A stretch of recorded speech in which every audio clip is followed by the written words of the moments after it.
Hello and welcome back to my vlog. We're on the last part of lesson first, Supreme Control of Conditions from Supreme Personality by Dr. DELMER Eugene CROFT. You can work miracles. A miracle is a wonder, a marvel, a supernatural occurrence, a result obtained by suspension of natural processes. You can do that any day. The miracle is that so few do it. You know Ibsen's play, The Dollhouse, how the wife forged a note, raised the money to send her husband to regain his health. How he did regain it, returned to great prominence and wealth as a banker. Then the blackmailer threatened to reveal the crime. How the husband rushed to his wife in anger that she should have done such a thing, that it meant ruin to him in his high position. How the wife replied, "Why, I expected the miracle, that you would save me as I saved you, that you would say that you did it." If he only had, what a marvelous, what a wonderful, what a supernatural thing it would have been. Christ made whole and useful a withered hand. People say, "Oh, that I could do so wonderful a thing." Well, why don't you? See the withered hands around you, a young woman with a beautiful voice, but no means to cultivate it. You have 1,000 or so in the bank. You can save that voice to a world that needs song. A young man with a fine mind, helpless to go through college. You have means to give that mind to a world in power and usefulness. The natural thing is for you not to do it. The supernatural, the miracle, is that you are divine enough to do it. A man, a woman is forsaken, friendless, cruelly judged by the world, their goodness blasted, their spirit crushed, their hearts bleeding, their lives made useless, withered. The natural thing is to avoid such. Stand aloof. Be quite scornfully indifferent. The miracle would happen if you went to them, lifted them up, restored them to society. I have said avoid useless people. I mean selfish, lazy, purposeless, aimless people. Sir Humphrey Davy worked a miracle when he took the boy Faraday out of a stable loft and gave him a chance to cultivate his genius. The Sistine Chapel is Angelo's miracle.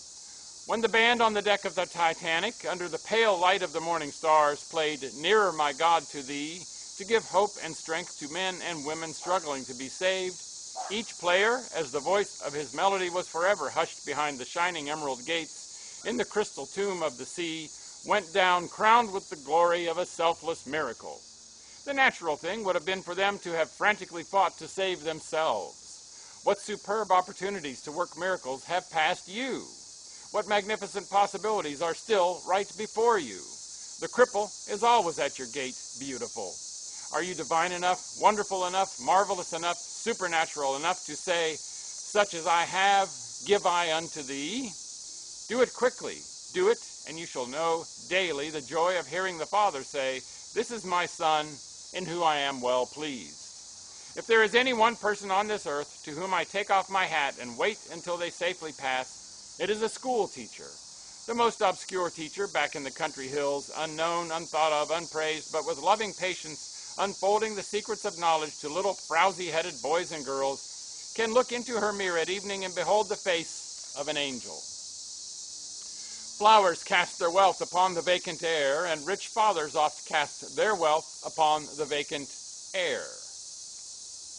One with an H-A-I-R, one with an H-E-I-R. You figure it out. Some people are so sensitive that if you call them honey, they will break out with the hives the next morning. Do not divorce your husband because he has cold feet. Perhaps he got them since you were married. Christ stopped every funeral that came his way and sent the mourners home singing. Funeral sermons were too sad for him to preach. Every sick room he entered became a health resort. He made graveyards unpopular.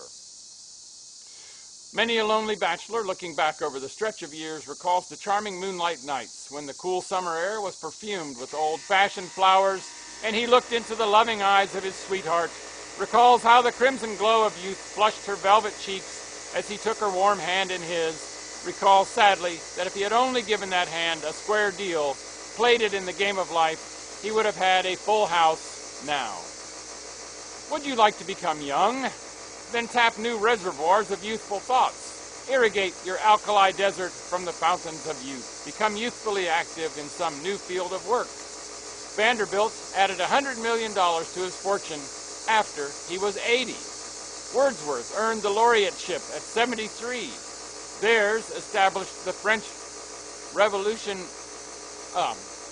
Theirs must be a person. Established the French Republic and became its first president at 72.